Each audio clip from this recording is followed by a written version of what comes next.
से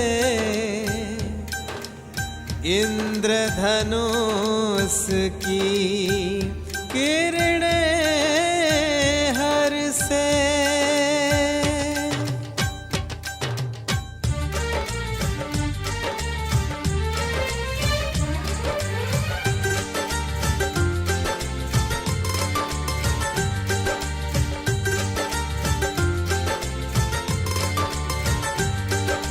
खुशियों का मौसम आया है, मन का तराना लाया है। खुशियों का मौसम आया है, मन का तराना लाया है। दिल में भर कर उमंग के रंग, मन की महफिल में सजाया है। झूमती है दिशाएं, हवाएं गुनगुनाए, सात सुरों में गाए। महकती है फिजाएं।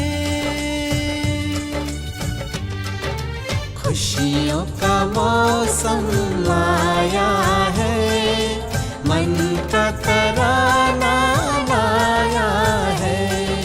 खुशियों का मौसम आया है, मन का तराना लाया है।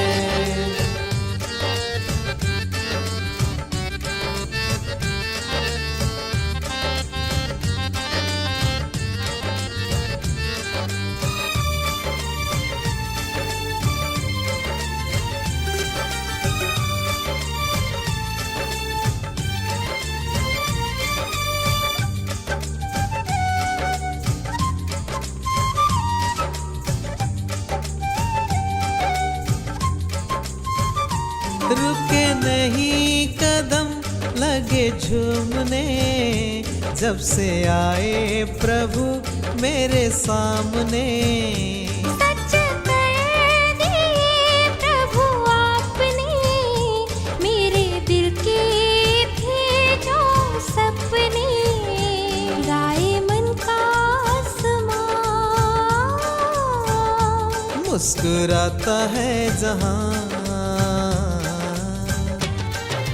खुशियों का मौसम आया है, मन का तराना लाया है।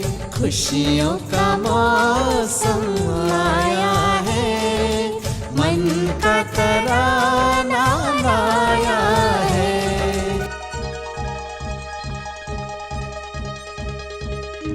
सपनों से सुंदर ये अपनों का घर है, हूरों की नगरी फरिश्तों का शहर है। सपनों से सुंदर ये अपनों का घर है, हूरों की नगरी फरिश्तों का शहर है। धरती पे जन्नत कहीं भी गर कहीं है, वो बस यही है, यही है, यही है। स्वागतम स्वागतम स्वागतम स्वागतम।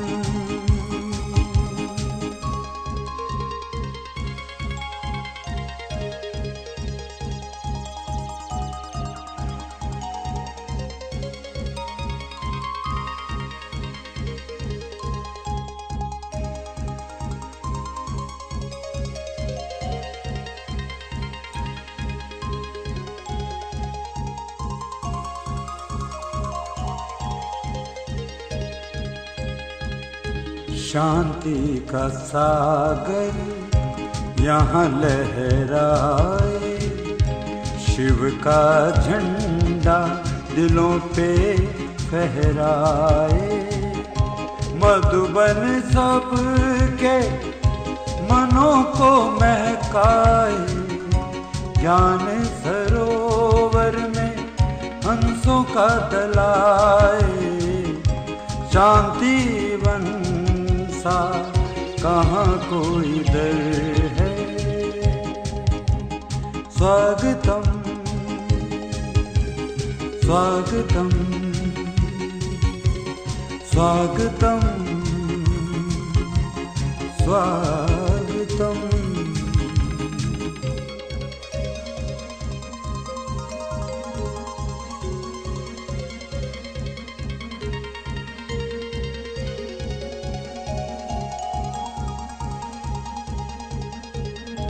सबका सहारा यहाँ पे ले बसेरा, जग का उजाला यहाँ पे डाल डेरा।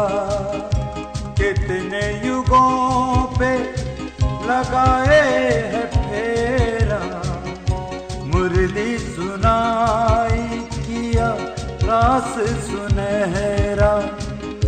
हुए हैं निहाल उस नजर का असर है।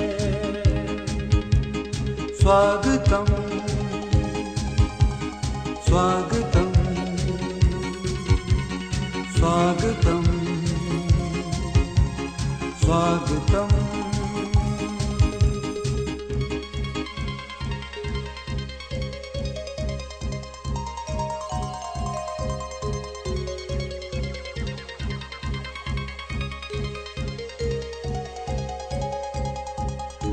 जो भी यहाँ एक बार आ जाए, माया की गलियाँ उसको न भाए। खाली हर झोली भर भर के जाए, जन्मों की ज्योति यहाँ जग जाए। आबू के अब्बा का प्यारा बसर है। स्वागतम स्वागतम स्वागतम स्वागतम। सपनों से सुंदर ये अपनों का घर है। हूरों की नगरी फरिश्तों का शहर है।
मैं तो हो जाती बस बर्बाद, मैं तो हो जाती बस बर्बाद।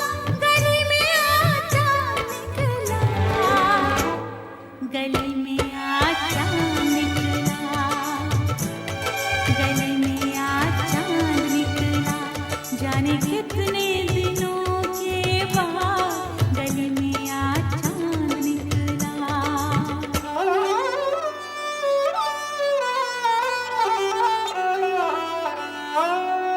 मैंने तुमको आते देखा, अपनी जान को जाते देखा।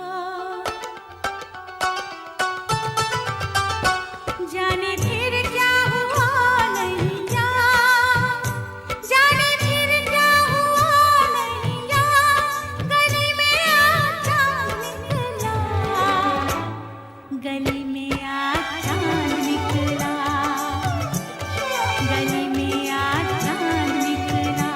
जाने कितने दिनों के बाद गली में आचा निकला।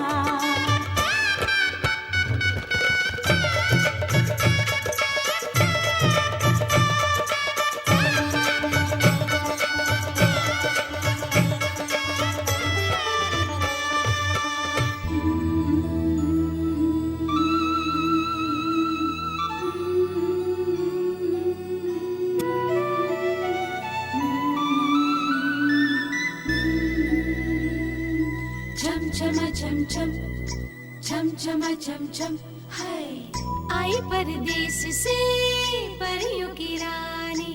छम छमा छम छम, छम छमा छम छम, हो आई परदेस से परियों की रानी। आई परदेस से परियों की रानी। खुशबू के संग चलूं, बन के जुगनू मैं रात जलूं।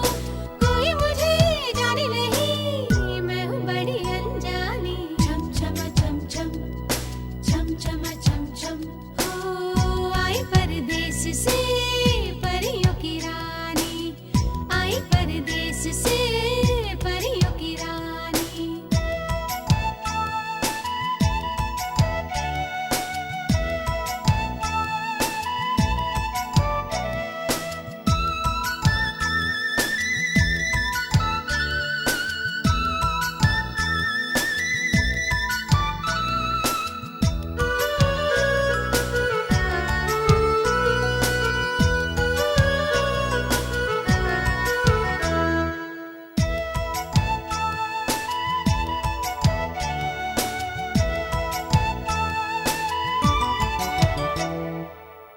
तारों की डोली में सज के मैं चलती हूँ,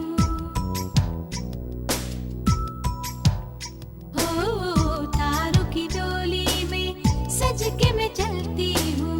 पल पल अपना मैं रंग बदलती हूँ। ऐसा मेरा रूप सुहाना, देखे जो बन जाए दीवाना। आई परदेस से परियों की रानी। छम छमा छम छम, छम छमा छम छम, हाय आई परदेस से परियों की रानी। आई परदेस से परियों की रानी। खुशबू के संग चलूं, बन के जुगनू मैं रात जलूं। कोई मुझे जाने नहीं, मैं हूँ बड़ी अनजानी। छम छमा छम छम, छम छमा छम छम, हो आई परदेस से परियों की रानी। आई परदेस से परियों की रानी।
ओम शांति। विश्व शांति सरोवर में आदरणीय जयंती दीदी जी का तहे दिल से बहुत बहुत बहुत स्वागत है। बहनों को टीचर्स के क्लास का प्रोग्राम 10 से 12 बजे का मिला था और शुरू होते होते 12:10 हो गया। कहते इंतज़ार का फल मीठा होता है, तो निश्चित है कि बहुत ही मीठा फल हमें कुछ अभी मिलने वाला है। बहनों ने बहुत धीरज से आपके इंतज़ार में बैठे रहे। आप हैं ही इतनी प्यारी, अगर और भी इंतज़ार करना पड़ता तो भी कर लेते। तो इसलिए हम समय नहीं लेंगे, हम सभी सुनेंगे दीदी जी को। और बहनें तो सभी जानते ही हैं, इसलिए मैं नहीं समझती परिचय देने की ज़रूरत है, क्योंकि जानकी दादी जी के मधुबन आने के बाद पूरा ही ऑलमोस्ट ओवरसीज़ ब्रांचेस का जो भार है वो दीदी को संभालना होता है। पूरे यूरोपियन कंट्रीज़ में अपने जितने भी विदेशों में सेवा केंद्र है वो दीदी जी के देखरेख में चलते हैं और 28 देशों की सेवा विशेष तौर पर दीदी के जिम्मेवारी में चलते हैं। और उड़ता पंछी है, देखने से ही महसूस होता है कि परी है। तो हम सभी के बीच लंदन से परी आई हैं, बाबा की प्यारी आई हैं, ब्राह्मण परिवार की राज दुलारी आई हैं। तो ये हमारा अहो सौभाग्य। आदरणीय जयंती दीदी जी। ओम शांति। मुझे मालूम नहीं था कि कटक को भी अपना रिट्रीट प्लेस है, तो जब से मैंने सुना कि ऐसे प्रोग्राम कुछ बना है और उसमें भी विशेष सब टीचर्स के साथ मुलाकात हो रही, मुझे बहुत ही पसंद आया। तो रिट्रीट सेंटर को भी देखने को मिला, परंतु आप सभी के साथ मुलाकात करने को भी मिला। ज़्यादा भाग्य किसमें है? मंदिर की महत्व तब होती जबकि उसमें मूर्ति होती। मूर्ति न होती तो मंदिर का कौन दर्शन करने जाता। तो स्थान तो बहुत सुंदर, बहुत ही बढ़िया, परंतु ये जो सब चैतन्य मूर्तियाँ यहाँ बैठी है, इसलिए हमें आना हुआ आप सभी का दर्शन करने के लिए।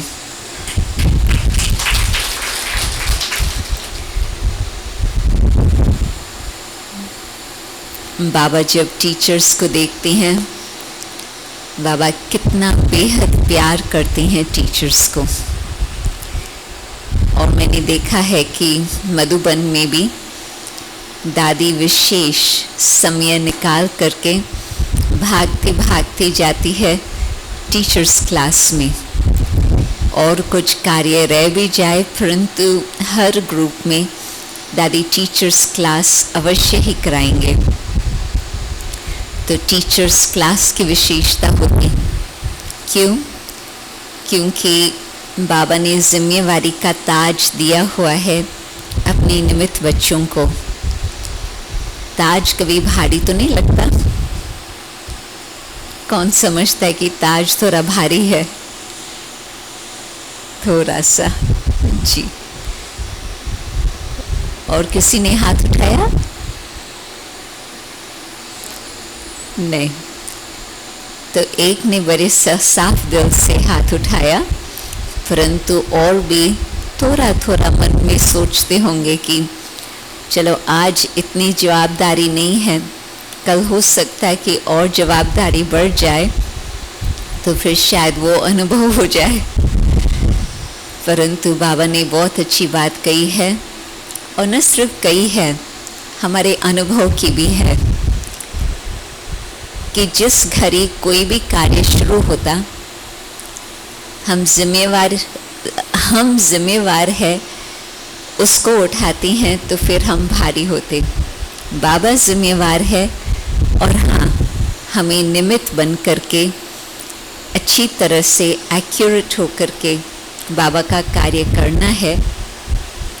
ये तो हमारी भी जवाबदारी होती, परंतु दो अलग बातें हो जाती।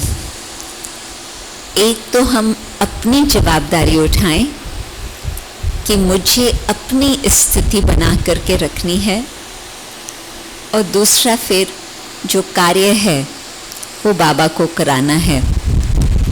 और यदि मैंने अपनी जवाबदारी ठीक संभाली, अवश्य बाबा वो जिम्मेवारी ज़रूर संभाल लेंगे, क्योंकि बाबा का कार्य है।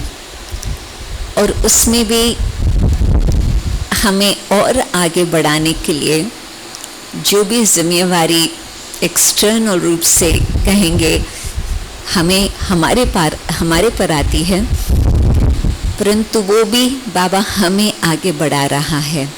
बाबा हमारा भाग्य बनवा रहा, बाबा हमें और संबंधों में आने का चांस दे रहा। पहले 2 के साथ संबंध, फिर 4 के साथ संबंध, फिर तो अनेकों के साथ संबंध में आने का चांस हो जाता। जब मैं कुंज भवन गई थी कराची में, तो उस समय था ही तपस्या का समय, त्याग और तपस्या। त्याग तो अपने घर का वो सभी करके आए थे, चाहे कुमारियाँ चाहे माताएं। और कुंज भवन कराची में बिल्कुल एक बिजी एरिया में है, परंतु जिस रोड पर कुंज भवन है वो बहुत ज़्यादा बिजी नहीं है, और उसमें भी बहुत बड़ा बगीचा है। पहले बहुत आलीशान मकान है, मैंशन, जिसमें अभी स्कूल चलता। तो आप सोच सकते हैं कि कोई छोटा मकान 4 लोग रहने का नहीं है, परंतु एक स्कूल है जहाँ पर मुझे याद नहीं है अभी कितने बच्चे वहाँ स्टडी करते। रेजिडेंशियल नहीं है, बोर्डिंग स्कूल, परंतु कुछ 200 शायद बच्चे वहाँ पढ़ते हैं। तो बड़ी बिल्डिंग है, तो बगीचा भी बड़ा आलीशान बड़ा है। परंतु जब हमने कमरे देखे तो दादी को जब दिखाया तो दादी को तो बहुत उमंग था। दादी अनेक कहानियाँ सुनाती रहती थी एक एक स्थान की। तो बिल्कुल ऊपर चले जाओ टॉप फ्लोर पर, वहाँ इस कमरे का इतना सा हिस्सा होगा, शायद लंबाई में स्टेज तक होगा, परंतु इस कमरे के हिस्से में जो 60 कुमारियाँ हैं वो पढ़ती थी, क्योंकि कुंज भवन कुमारियों की ही जगह थी मम्मा के साथ। फिर दादी जानकी को भी वहाँ बाद में रखा, हालांकि वो पहले अपने घर से आई थी माता के रूप में, परंतु वो तो दिल तो बाबा के साथ ही थी, तो कुमारी ही कहेंगे। परंतु न सिर्फ वो छोटी सी जगह में उन्होंने इतनी तपस्या की अथवा इतना अपना सब कुछ किया, परंतु जब मैंने उनके दूसरे बाजू में कुछ बाथरूम्स और कुछ कमरे थे, तो और ऊपर में अभी तो वो भी क्लासरूम बन गए हैं, परंतु छोटी सी ही जगह पर 20 बेड्स थे, और एक बेड और दूसरे बेड के बीच में छोटी सी ही जगह होंगी। उस कमरे को देख करके ये लगा कि कोई बहुत ज़्यादा जगह नहीं है जहाँ पर 20 बेड हो सके। और जो उनका कबर्ड था, अलमारियों को पर्दे लगे हुए थे उस समय दादी बता रही थी, और एक एक ताक, बस एक एक स्पेस, एक फुल कबर्ड नहीं था किसी को भी, परंतु एक एक स्पेस थी एक एक व्यक्ति के लिए। और दादी कहती कि मम्मा आकर के रेगुलरली इंस्पेक्शन करती थी, पर्दा खोल करके देखती थी कि सभी कुछ उस छोटी सी अलमारी में उस जगह पर सब ठीक ठाक है।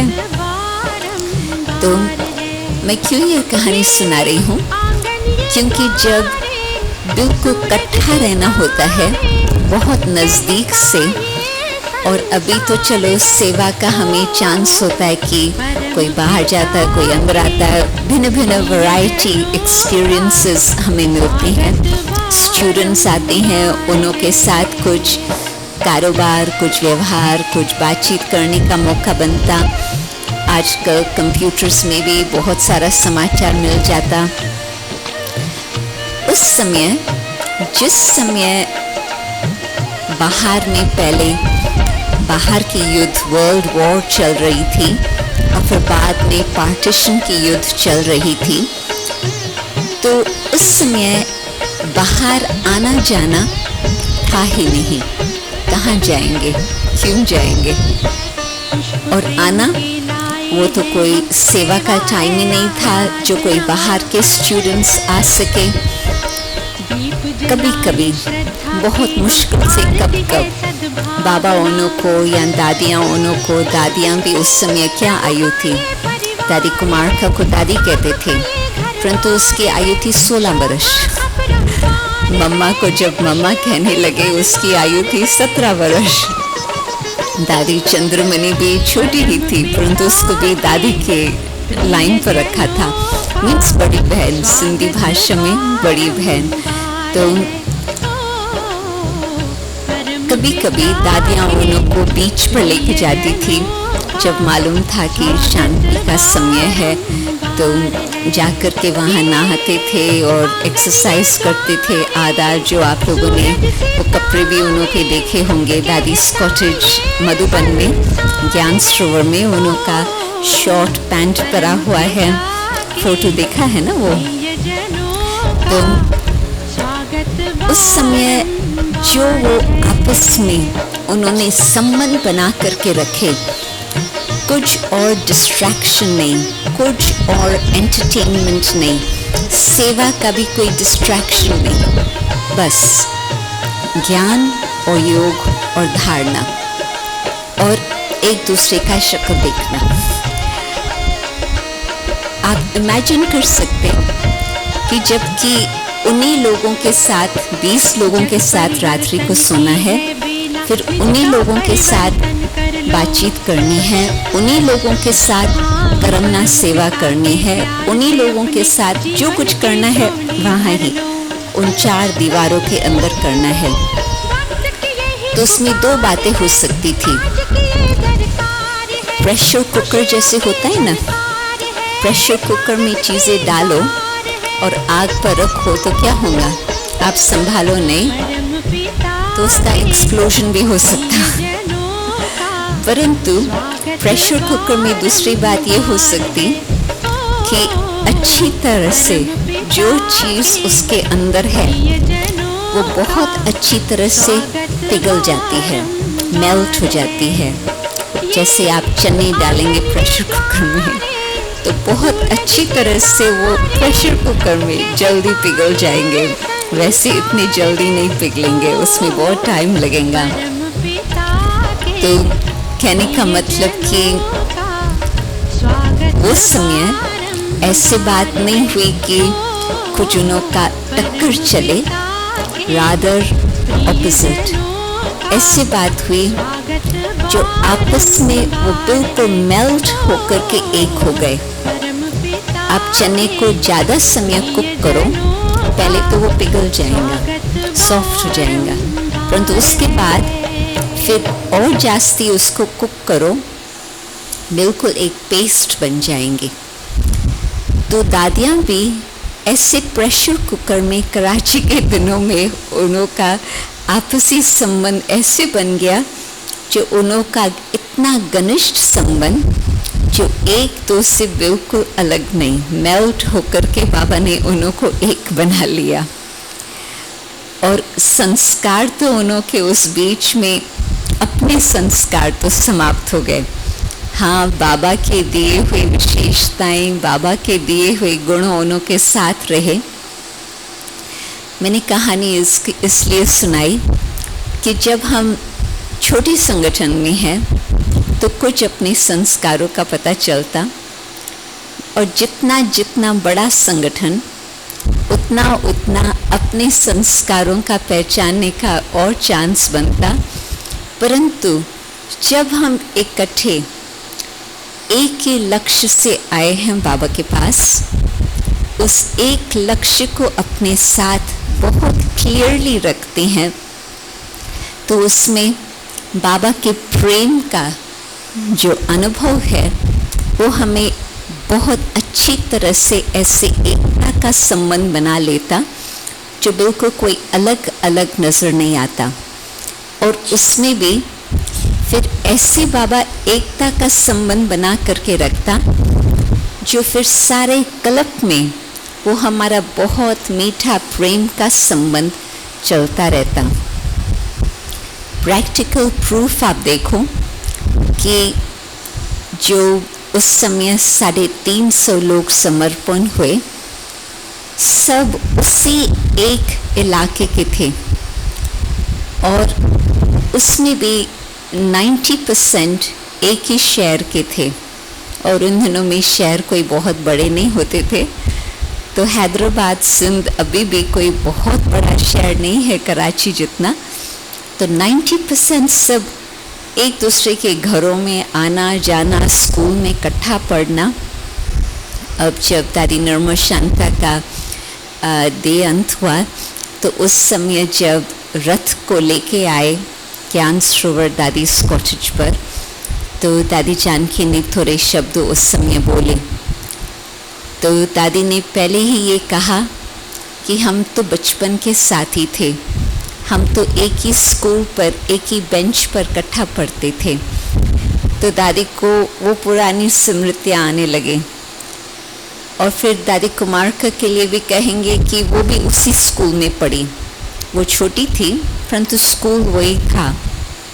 दादी गुलजार कराची की थी, उसकी माँ वहाँ रहती थी, दादी ऑलराउंडर।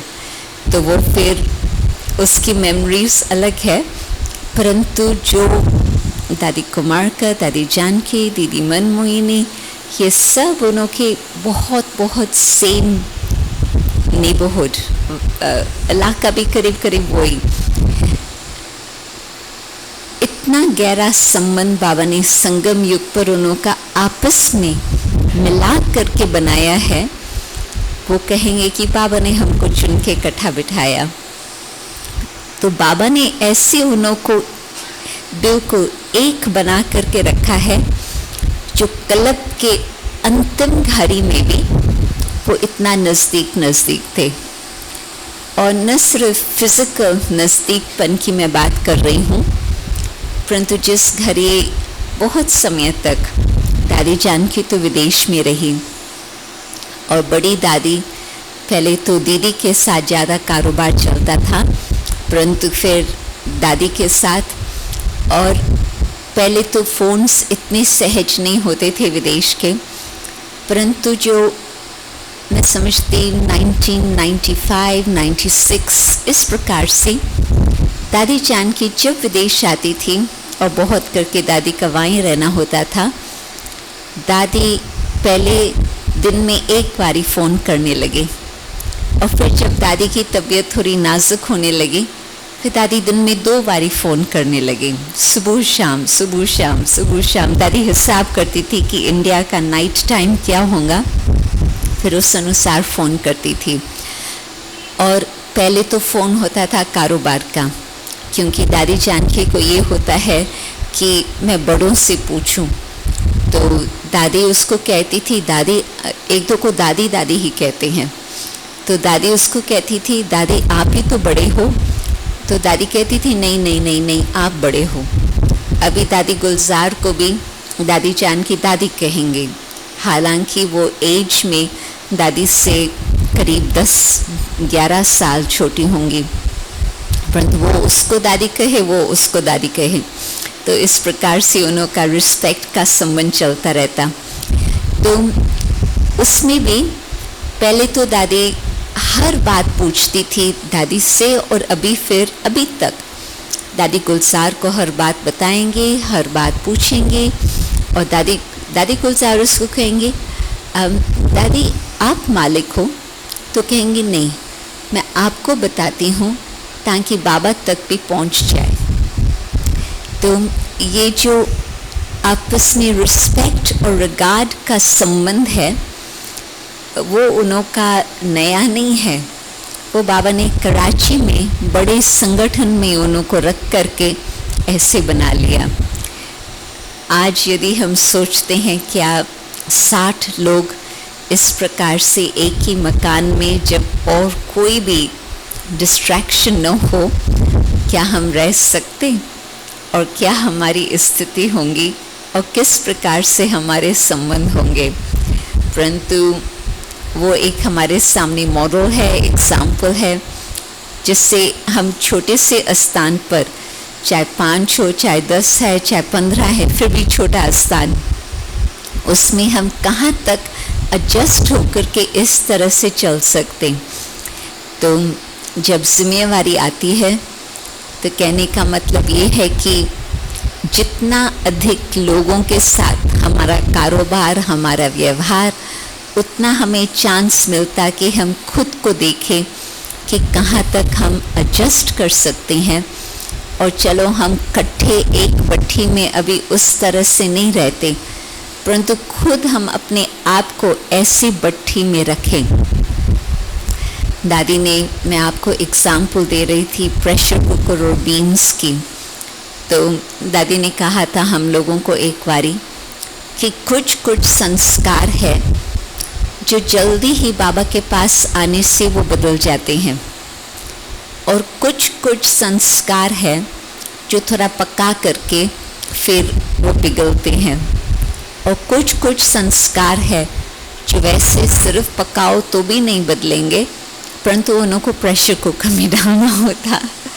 तो हर एक अपने संस्कारों को देखे कि कौन से संस्कार बाबा के पास आने से जल्दी बदल गए और कौन से संस्कार ऐसे हैं जो हाँ थोड़ा सा आग लगनी चाहिए, योग अग्नि की ज़रूरत है, परंतु थोड़ा सा ही योग अग्नि से वो बातें चेंज हो गई। परंतु कौन से ऐसे हमारे कठोर संस्कार है जो उनको बिल्कुल प्रेशर कुकर में डाल करके कुकिंग करो तो ही वो बदली हो सकते। तो यदि हम संगठन में उस तरह से ना भी रहें, परंतु ये अपने ऊपर इंडिविजुअल पुरुषार्थ करने की बात कि कहाँ तक मैं अपने ऊपर इतना ध्यान रखती हूँ कि मेरे संस्कार बदलते जाए। उसी से ही मुझे प्रूफ मिलेगा कि मैंने योग कहाँ तक किया है। एक टॉपिक का मैं आपको थोड़ा विस्तार में बताने चाहेंगे।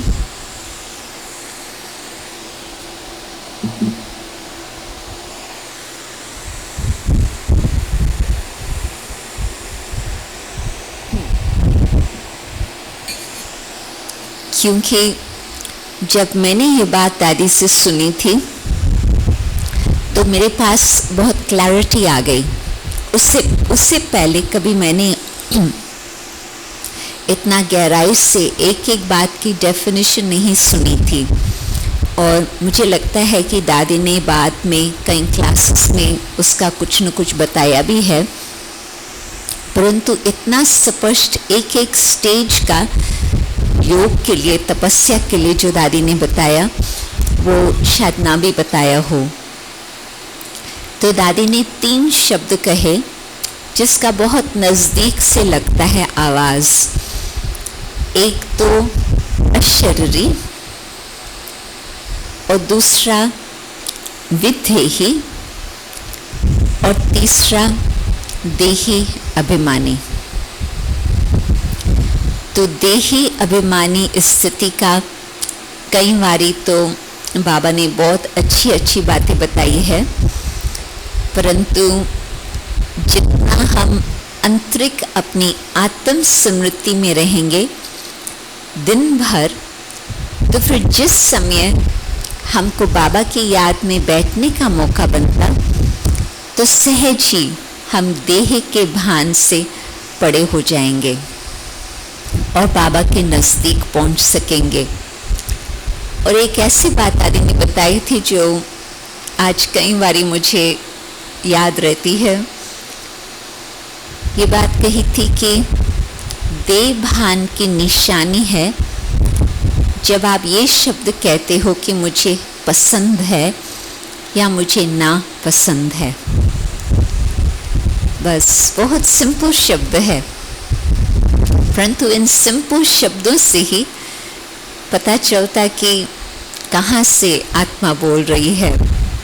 क्योंकि आमतौर से खाने पीने की चीज़ों में हम कहते हैं पसंद है, नहीं पसंद है, और हम उसको बहुत साधारण समझते हैं। क्या बड़ी बात है, ये हमको अच्छा लगता है, ये हमको नहीं अच्छा लगता, उसमें कुछ खराब तो नहीं किया, कुछ गलत तो नहीं किया, इट्स ओके। परंतु वास्तव में जब हमारी जीभ हमको कहती है ये अच्छा लगता और जीभ कहती है ये अच्छा नहीं लगता, तो आप सोचो कि कौन बोल रहा है, देह अभिमान स्थिति बोल रहा या देही अभिमानी स्थिति बोल रही।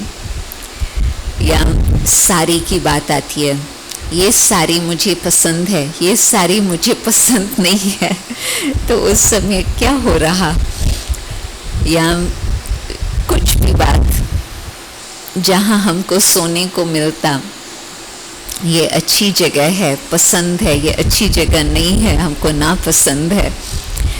तो आप सोचो कि बहुत हल्के रीति से हम ये शब्द कह देते, परंतु पूरा ही देह के भान की ये बातें आती कि हम शरीर के भान में अभी तक है, और उस हिसाब से आंखें कुछ देखती, मुख कुछ टेस्ट करता, कानें कुछ सुनते, ये शब्द आ जाता। परंतु उसके कनेक्शन से और बात आती कि पहले तो हम इन चीज़ों के लिए कहते हैं, फिर हम कहने लगते हैं कि ये व्यक्ति मुझे पसंद है, ये व्यक्ति मुझे नापसंद है। तो आप सोचो उसमें कितनी मार्जिन आ जाती है माया के। ये पसंद है तो मुझे इसके साथ ही सेवा करनी है, इसके साथ ही रहना है। क्या प्रॉब्लम्स होती? आप लोग अनुभवी हो, आपको मालूम है कि जब कोई एक या दो हमने साथी बना लिया और उन्हों के साथ ही हम कहेंगे कि हाँ यही मुझे पसंद है, इन्हों के साथ ही मैं अच्छी सेवा कर सकती हूँ, तो कितनी प्रॉब्लम्स आ सकती। परंतु दूसरी तरफ हमने किसी के लिए कहा कि ये हमको बिल्कुल पसंद नहीं है, नहीं मुझे इसके साथ सेवा नहीं करनी है, मुझे इसके साथ नहीं रहना है, मुझे इसके साथ कमरा नहीं शेयर करना है, तो उसको क्या कहेंगे? न सिर्फ उसमें नापसंदी की बात आई, परंतु उसमें संस्कारों का टकराव की भी बात आ जाती। क्यों? क्योंकि जब पसंद ही नहीं है तो हम उन्हों के साथ एडजस्ट कैसे करेंगे। तो एक तो ये निशानी देह अभिमान की, हम सभी प्रैक्टिस कर रहे हैं देही अभिमानी स्थिति की, परंतु ये शब्द पकड़ लेता। और फिर दूसरा कि मैं राइट हूँ, मैं राइट हूँ, ये शब्द भी बिल्कुल देह अभिमान का शब्द। तो ये दोनों बातें से ही हमें पता चलता है कि दिन भर कहाँ तक हमारी देही अभिमानी स्थिति बनी रहती। बिल्कुल फर्स्ट लेसन की बात है, परंतु फर्स्ट लेसन पर ही हम कई बारी कम ध्यान देते हैं, क्योंकि यदि हम फर्स्ट लेसन पर ध्यान देते तो फिर सहज सहज हमारा सदा ही संबंध बाबा के साथ जुटा रहता और कहीं पर भी हमारा ध्यान न जाता। और यदि हमारा किन बातों पर ध्यान जाता, किन व्यक्ति की तरफ ध्यान जाता, कुछ भी हो, उससे पता चलता है कि अभी तक ये जो प्रैक्टिस हम चाहते हैं, बाबा हमसे कराने चाहते हैं, वो अभी तक हमने इतना उस पर ध्यान नहीं दिया है। तो जब हमने दिन भर देही अभिमानी स्थिति में रह के कार्य किया होगा, तब फिर देह का भान से हम सहज छूट सकते और बाबा तक हम पहुंच सकते। सेकंड, विदेही स्टेज। ये जो टाइटल है विदेही, ये एक परमात्मा को ही दिया जाता और किसी को नहीं देते हैं, परंतु एक निराकार जो सदा देह से मुक्त है, विदेही निराकार ज्योति बिंदु। तो जबकि बाबा का ये टाइटल है और बाबा के साथ हम मिलन मनाने चाहते हैं, तो जब देही अभिमानी स्थिति का हमने अभ्यास किया होगा, फिर हमारी उस स्टेज तक हम वहाँ पर पहुँचे होंगे जिसमें इसको भूल गए और मैं आत्मा निराकार के साथ संबंध जोड़ के रख रही हूँ। तो मैं और बाप देह का भान बिल्कुल फिनिश किया हुआ है, भूला हुआ है। तो निराकार आत्मा निराकार बाप के साथ संबंध का अनुभव कर रही है। विधेही स्टेज, देह यहाँ नीचे छूट गया और आत्मा वहाँ बुद्धि योग बल से बाबा के साथ वो अनुभव कर रही। और उसमें फिर जितना स्नेही बाप, वो विधेही बाप, और फिर दूसरा स्नेही बाप अथवा ब्रह्मा बाबा, राइट। वो निराकार और फिर ये साकार, उसको कहेंगे स्नेही बाप। तो स्नेही बाप ने जितना ही हमें अपनी तरफ खींचा है और हम बाप के स्नेह में आकर के बाबा को पहचान कर बाप की तरफ आए हैं, उतना ही उसको हमने पहचाना है। आप सोचो कि सारे विश्व की पॉपुलेशन में से बाबा कहते हैं कि कुछ गिने चुने ही सत्युग में पहुंचेंगे। उसका कारण ये कि न सिर्फ ज्योति बिंदु को समझना होता, परंतु जिसके द्वारा उसने इतना कार्य किया है, जितना हम उसको समझ सकेंगे उतना हम उसको भी समझ पाएंगे और उतना हम उसके नज़दीक आ सकेंगे। जब दादियाँ शुरू में आई और उनके पास पूरा ज्ञान नहीं था, ज्ञान धीरे धीरे निकलता गया, वो आप लोग भी कहानियाँ सुनी है। तो कई बार हम दादियों से पूछते हैं कि आप लोग उस समय किसको याद करते थे, तो उनको वैसे तो कहेंगे कि बाबा शब्द ही था, निराकार अलग है, साकार अलग है, ये भी शब्द नहीं था। परंतु जब भी वो बाबा के सामने आते थे, बाबा की खुद की इंटरनल पुरुषार्थ की बात ये थी अपने को विधे ही समझकर शिव बाबा के साथ रहने का। तो इस कारण से बाबा के सामने आने से ही उनको लाइट का अनुभव होता था, उनको और कोई बात नजर ही नहीं आती थी। तो विधे ही स्थिति बनाने के लिए न सिर्फ अंतर्मुक्ता अथवा आत्म स्थिति का अभ्यास, परंतु जितना ब्रह्मा बाबा को भी पहचानते हैं और संबंध उसके साथ रखते हैं, उतना सहज रीति से हम शिव बाबा को समझ पाते हैं। और फिर ये भूला हुआ है और मैं और शिव बाबा, और उस स्थिति में जो कुछ बाबा के पास है, सर्व शक्तियाँ, सर्व ज्ञान की शक्ति, और फिर साथ साथ जो भी बाबा के गुण हैं, वो सब कुछ आत्मा अपने अंदर धारण कर सकती। तो विधेही स्थिति बनाने के लिए थ्रू ब्रह्मा, परंतु देही अभिमानी स्थिति का भी अभ्यास। तो देह को हम भूले हुए हैं और आत्मा और परमात्मा का बहुत सुंदर मेल का अनुभव हो रहा है। और तीसरी स्टेज अशरीरी।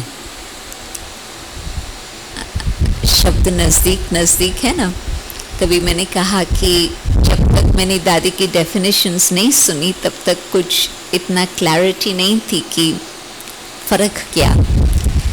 तो फिर इस अशरीरी स्टेज में शरीर यहाँ और मैं आत्मा शरीर से न्यारी साक्षी होकर के इस शरीर को देख रही हूँ। आत्मा शरीर से अलग और शरीर का कोई अपनी तरफ आकर्षण नहीं।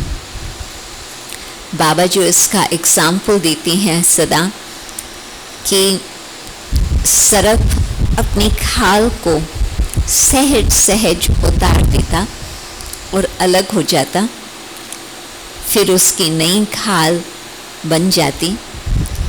इसी प्रकार से मैं आत्मा इस खाल से, इस शरीर से बिल्कुल अलग।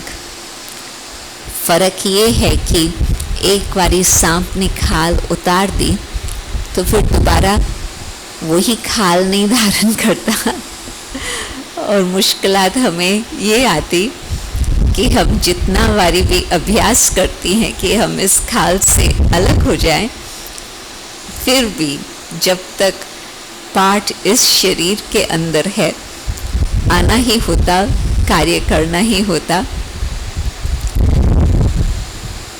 परंतु बाबा ने ये जो खुद अभ्यास किया हुआ था, मैं अलग शरीर अलग, तो उस अभ्यास से ही बाबा कर्मातीत बन सके। क्योंकि जिस समय हम शरीर से अलग होकर के शरीर को साक्षी होकर के देखते हैं, तो उस समय बाबा की सकाश इस शरीर को भी मिल सकती। जब तक मैं आत्मा इस शरीर के बंधन में बंधी हुई हूँ, तब तक उस समय बाबा की सकाश पहुँच नहीं पाती है। बाबा दे रहा है परंतु मैं पकड़ नहीं पा रही हूँ। परंतु जब हमने इस प्रकार से अभ्यास किया कि शरीर अलग, मैं अलग, और मैं अलग होकर के शरीर को देख रही हूँ और बाबा से सकाश लेकर के शरीर को दे रही हूँ, और बाकी जो कुछ भी शरीर की आवश्यकताएं हैं वो भी अलग होकर के ये समझना कि इस शरीर को और आगे चलना है तो अभी क्या करें। तो बाबा वो भी टचिंग देगा कि इस शरीर को भी किस तरह से संभाला जाए। तो अशरीरी स्थिति का अभ्यास हम कहाँ तक करते हैं, उसमें भी इतनी इंटरेस्टिंग बात दादी ने बताई कि जिस तरह से बाबा ने बस 15 मिनट के खेल के अंदर देह का त्याग करके अव्यक्त हो गए, तो दादी का कहना था कि मैं भी सदा ये अभ्यास करती हूँ कि शरीर अलग और मैं अलग, और मैं कभी भी बाबा को ये प्रश्न नहीं पूछती हूँ कि ये बीमारी भी कब तक, या ये मेरी सिचुएशन ऐसे हो गई है। ये प्रश्न मैं नहीं बाबा से पूछ सकती, परंतु मैं अपने को एवर रेडी रखती हूँ। बाबा जहाँ बिठाए उस हाज़िरी में भी फ़ायदा है, और बाबा जब बुलाए तो मैं एवर रेडी होकर के बाबा के साथ जा सकूं। फिर कहती कि मुझे लगता है कि कल्प के 84 जन्म में मैंने कभी भी दुखी होकर के देह का त्याग नहीं किया होगा। आप सोचो कि हम लोगों को एक जन्म की गारंटी है। अब इस जन्म में हम पुरुषार्थ कर रहे हैं, और क्या हमें इतना ध्यान रहता कि बस अंत घड़ी मैं खुशी खुशी से देह का त्याग करके कोई और बात याद न आए, मैं बाबा की याद में उड़ के जाऊं। हम लोग, मैं समझती, अभी तक पुरुषार्थ ही है। ये नहीं कहेंगे कि हाँ हमको गारंटी है। बाबा पूछेंगा हम लोगों से तो हम हाथ उठा लेंगे, परंतु फिर भी अपने को देखते हैं और सोचते हैं कि ऐसे तो नहीं कोई और बात सामने आ जाए जो बुद्धि को खींच लेवे।